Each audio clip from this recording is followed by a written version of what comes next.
Welcome everybody to this wonderful wrap-up of this week, the Bias Women's Health campaign to empower and enable women to seek the best health care they possibly can, and to discuss the advancements that we have made with women's health. My name is Laura Dowling. I'm a pharmacist. I have been a community pharmacist for 20 years. I am joined with three amazing ladies who are experts in their field. We have Dr. Caoimhe Hartley, who is a GP and menopause specialist. We have Geraldine Gannon, who is the Assistant Midwifery Director in the Rotunda Hospital. And then we also have Professor Maeve Eogan, who is an obstetrician and gynaecologist, also in the Rotunda. So welcome, ladies. Thank you so much for joining us. We are going to have an amazing discussion about women's health. And I think that this week has just been really good. I've got so many messages from women saying they feel that they know an awful lot more about what they can get from their healthcare practitioner, what's out there for them, and you know, just enabling them and teaching them about all the things that are available to them now. So I think without further ado, we'll begin with Caoimhe. Caoimhe being a GP and obviously at the coalface of I suppose all the issues that occur with women and their health. So Caoimhe, would you want to tell us just a little bit about yourself and your practice, and then we will go into the contraceptive scheme? Sure. So yes, I'm a GP by trade. And I've always had an interest in women's health. I did some training abroad for a few years when I lived in Canada, and then when I came home, I opened a dedicated menopause service, and we have a clinic in Dalkey, County Dublin, which will hopefully be expanding to more general women's health over the next year or two. And I, with Dr. Vicky O'Dwyer, run the menopause service through the Rotunda Hospital, which is up and running now for the last few weeks, which is great. That's wonderful, and it's definitely, the menopause is definitely something that's needed. Like this is a train that has been coming down the track for a number of years now. So it's wonderful to see that there is, you know, specifically devoted clinics to it. So well, we discussed the contraceptive scheme and how you have seen that you know, evolve since its inception, and your thoughts on it, and what's available to women aged 17 to 25, what they can expect if they go to see you. Yeah, I mean, contraception, if you think about it, is probably one of the greatest sort of inventions that's happened in our, you know, in our lifetime in this century, and has been massively life-changing and empowering for women. It's such an important value. It's such it should be a absolute basic kind of human right for women to be able to control their reproductive health. And what's great about contraception now, I suppose, is that we have so many different choices and different options. It's such an individual thing. Some women get on really well with one option, with a pill, for example, and for somebody else, they might want something more long-acting, like an implant or something like an intrauterine device. So the initial consultation is really important. That's usually with your GP or in a women's health centre, to kind of explore that and see what contraceptive option really suits the person who's sitting in front of you, their lifestyle, their background medical risks, and what would be best for them to use. And then I suppose what we really needed was access then, once that decision had been made. And that's what's really changed courtesy of the last budget, which is great. So what they've introduced is free contraception. So for women from their 17th birthday, basically, until they turn 26, so 17 to 25. And what it entitles you to is, provided you have a PPS number and you have an address in Ireland, if you're a woman or a person with uterus, you can attend your GP. There are some women's health centres, and you can attend to have that initial consultation, that discussion about what you want to take or use, and your prescription is also covered, and a follow-up visit is also covered as part of that.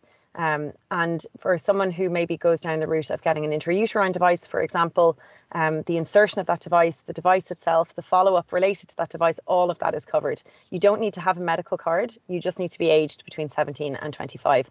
And I think they're hoping to expand it next year from September 2023 to include women from the ages of 16 up to 30. So hopefully that's coming down the line, which should be a really great step forward as well.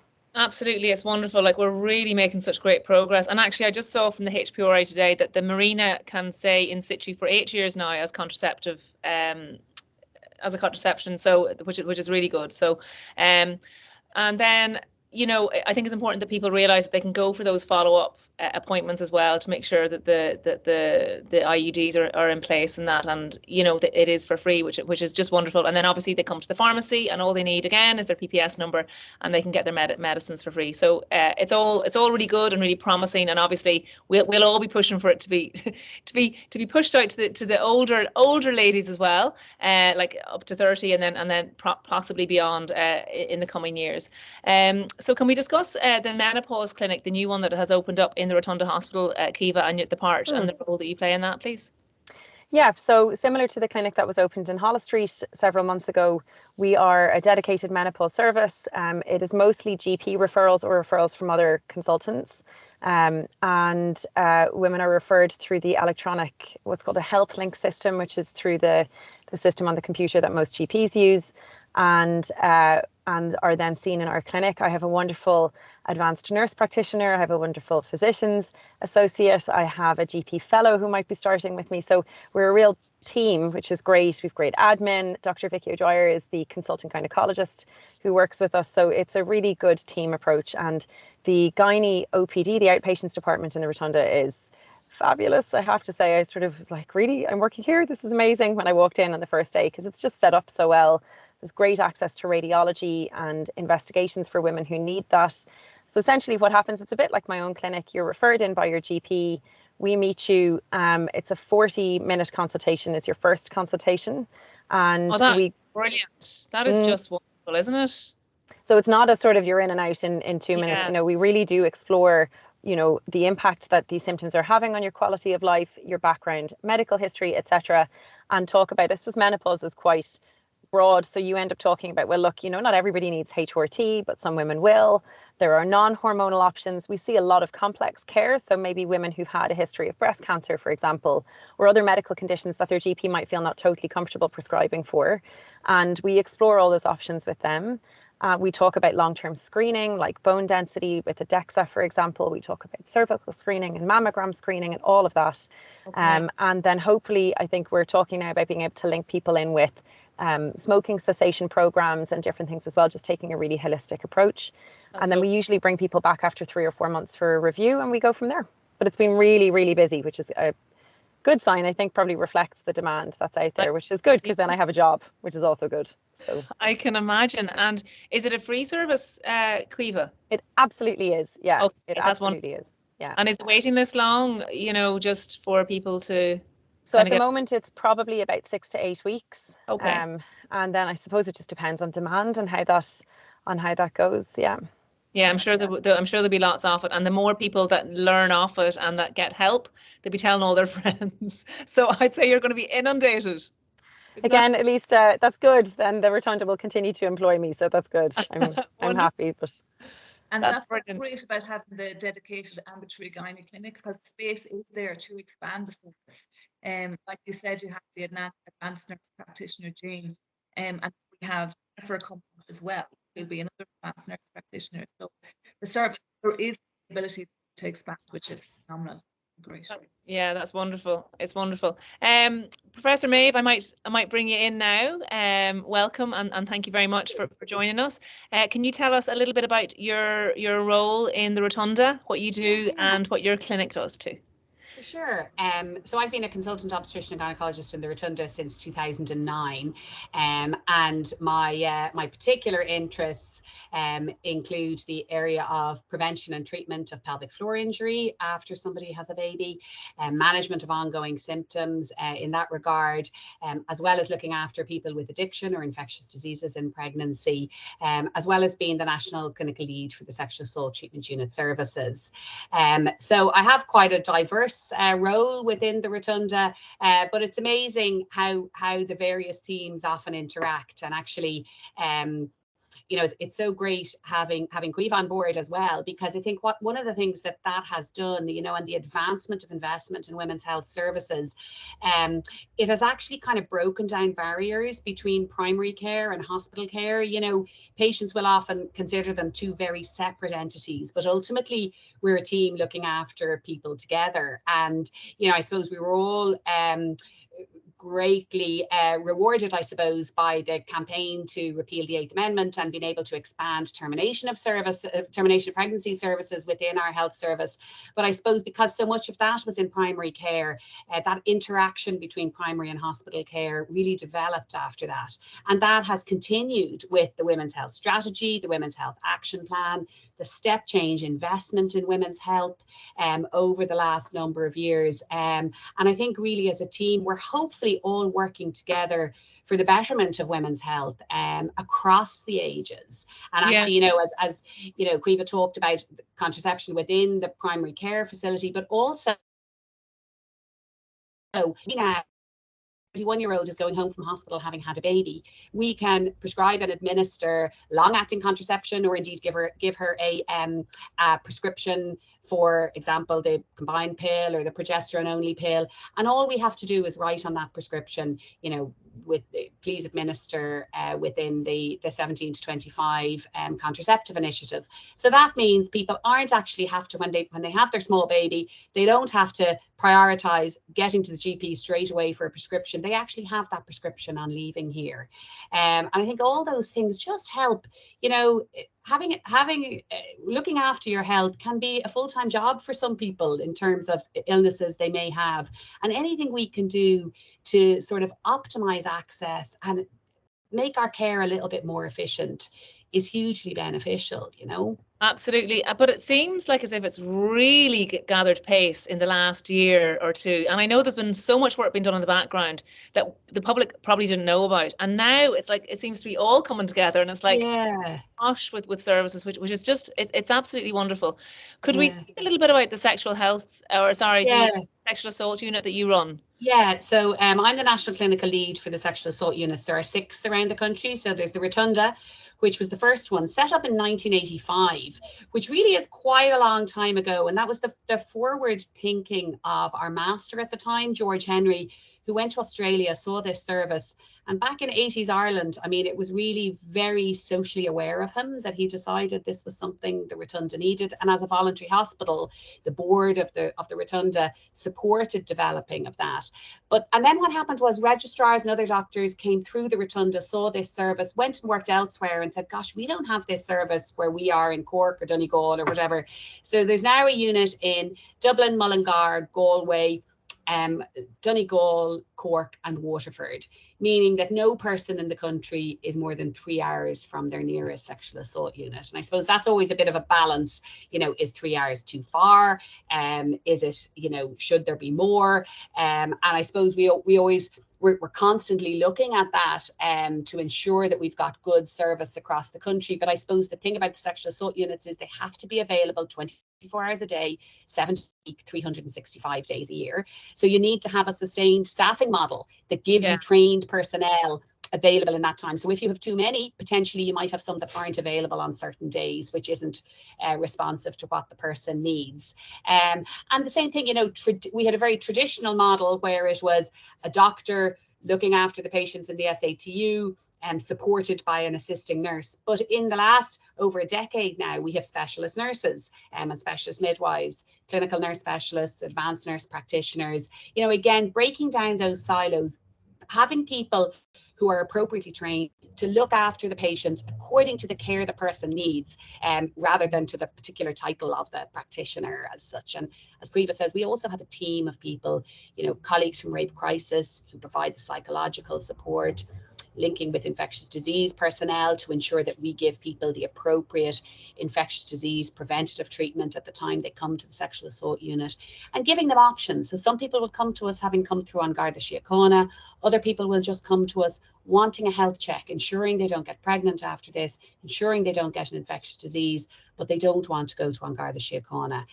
So, you know, as Caoimhe and Geraldine say, it's very much bespoke to what the person needs. And that's what our health service should be. It should be person first.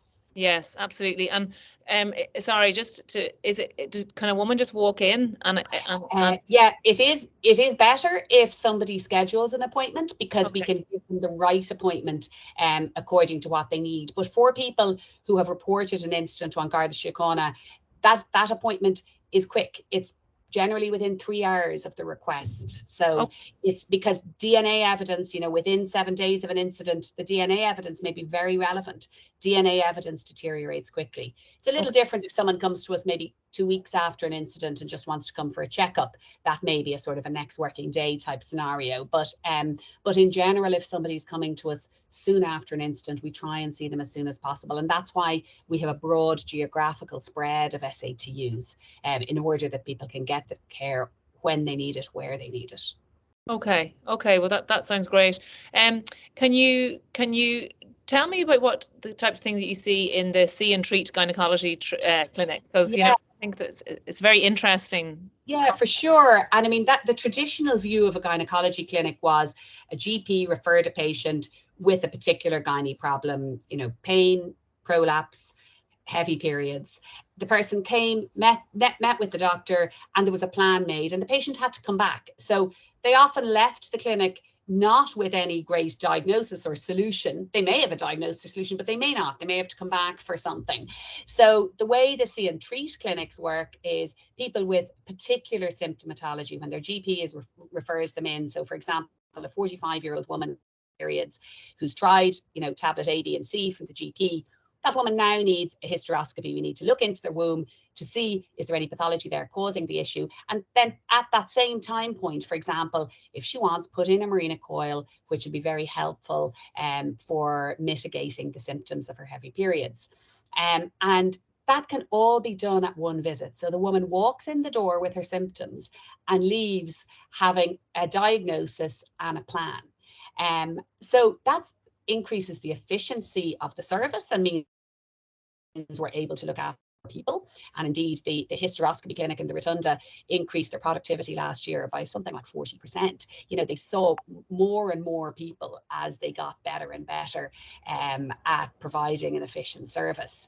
And just, you know, the mental health benefit of knowing you don't have anything, you know, serious or life-threatening, and having a therapy instigated straight away is not to be underestimated, as well as the sort of efficiency thing of having kids minded, taking time off work, making the arrangement to get to the Rotunda. If you only have to come for 1 visit or 2 visits rather than, you know, 3 or 4 to get your remedy, you know, that's surely got to be beneficial for everyone.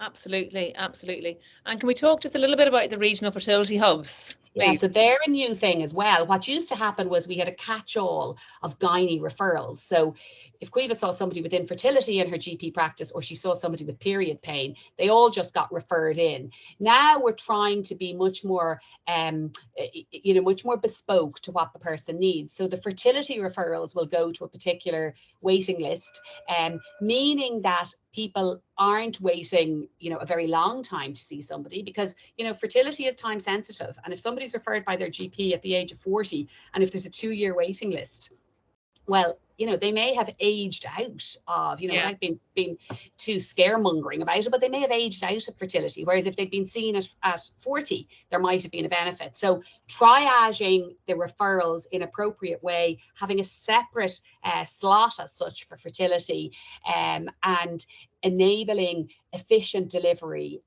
of those fertility services. So at the moment, somebody will come in now to the fertility hub in the Rotunda. They see a fertility specialist straight away. They don't see, you know, they don't have a routine gynae visit and then have to be referred to a fertility specialist.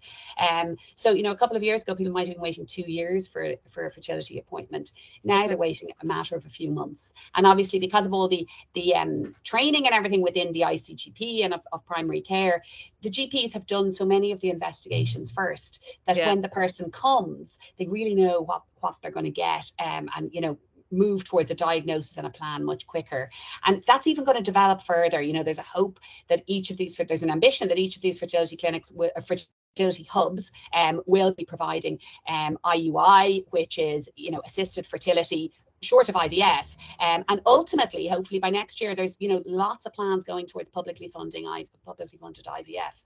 So there is a lot happening in that space as well. So certainly nobody's standing still. You know, they're looking at where we've come from, but also where we need to get to really make this bespoke. Yeah, and I think it's wonderful that fertility is part of this conversation, because for too long it was, there was a negative connotation towards fertility and towards women, like you just used the term, like aging out, or getting older and seeking to and wanting to have babies. But that's life, that's society, and we need to move with that and help women and couples to get the treatment that they need in a timely fashion, which is seemingly. And even the referrals for the fertility hubs are triaged according to, if somebody is over 38 or under 38, which is good. It gets people into the service quickly, but obviously, not too quick, so that natural fertility can't be supported as well. Okay, no, that's wonderful. Now we're going on to Geraldine Gannon, who is the Assistant Director of Midwifery in the Rotunda. And Geraldine, if you could just tell us a little bit about yourself and your areas of interest. Right, yeah, I am a Sligo woman in the Dublin Maternity Hospital. So I've been in Rotunda now for nearly 20 years. I trained here as a student midwife. And as Maeve will tell you, the Rotunda just gets under your skin. 20 years later, here I am still. So I love working there. But I've been director of midwifery now for 4 years. But before that, I worked the majority of my time on the delivery suite. It's a joy in the hospital. It's a very, very busy hospital, but it's a great place. My own mum worked in the Caoimhe for years, so a little bit of rivalry there, No rivalry. We all try to work together. I know. At busy times, we'd love to be able to share the load a little bit, but I know. I had a lovely chat about breastfeeding and medications with Dr. Fife last night. Would you like to tell me a little bit about the breastfeeding program that has been being rolled out, and our increase in lactation consultants, etc.? Yeah. It's great. So we've got funding for 24 extra community-based lactation consultants. Obviously, all trying to promote breastfeeding for the benefits of both and baby. They're huge benefits. And we know by our initiation rate, our initiation rate is quite high. Then it's 70% of our women start off breastfeeding, drops in when people go home. So, and women will tell you that support is just a phenomenal. It's a big need that they require.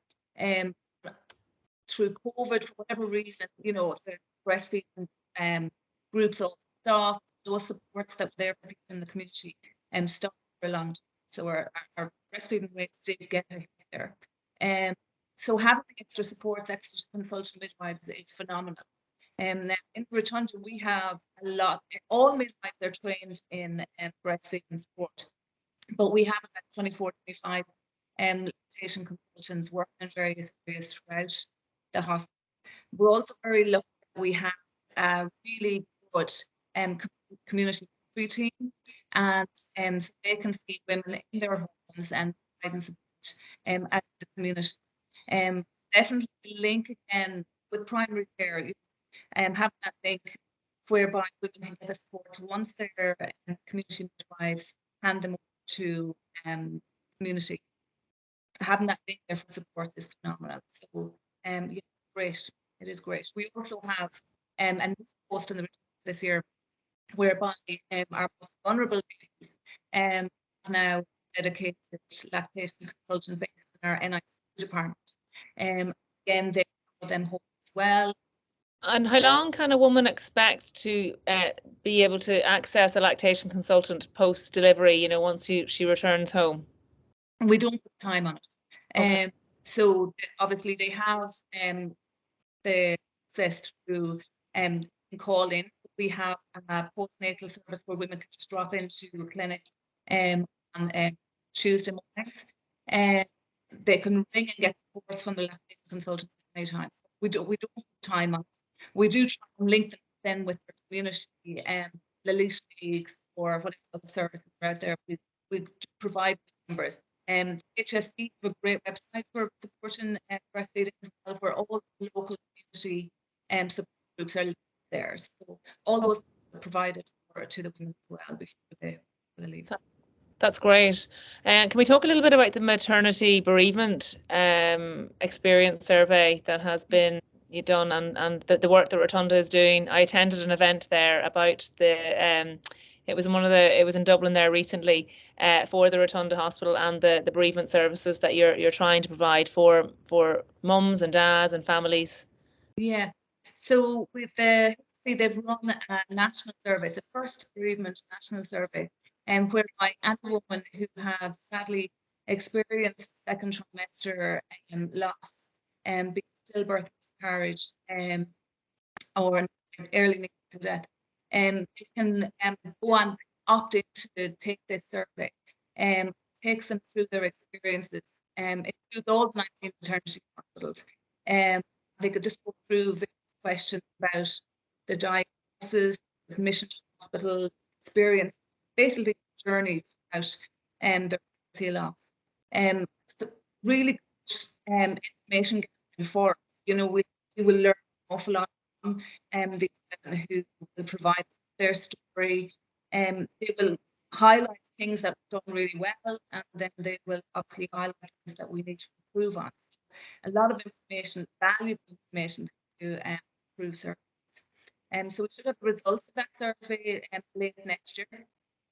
And I know in Rotunda, we're always asking our women we can improve our services. So like I said, there was a fundraising there in September for our suite. We're trying to just develop a room. Obviously, women need to get their care while they're going through their cost, but we are trying to improve services. We can have a home from home type situation where if they want to bring in their family members, their children, and just get a little more support for them.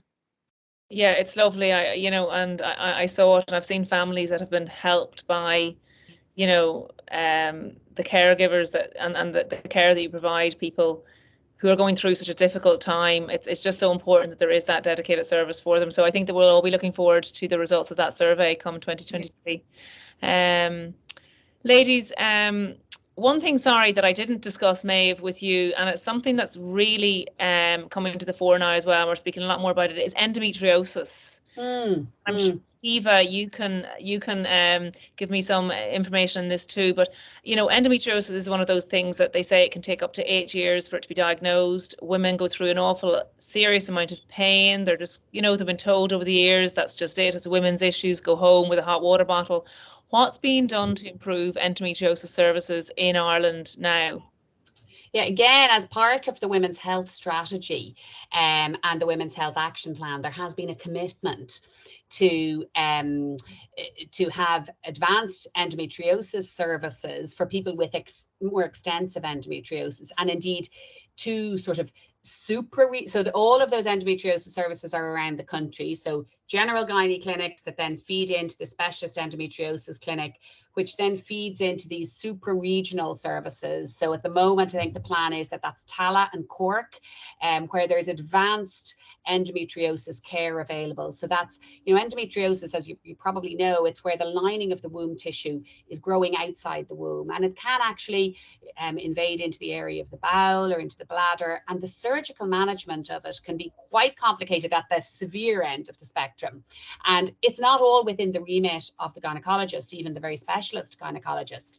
So those super regional centres, for example, would have input from urology, from surgery, from specialist physiotherapy, from endometriosis specialist nurses, to really support people at that more severe end of the spectrum.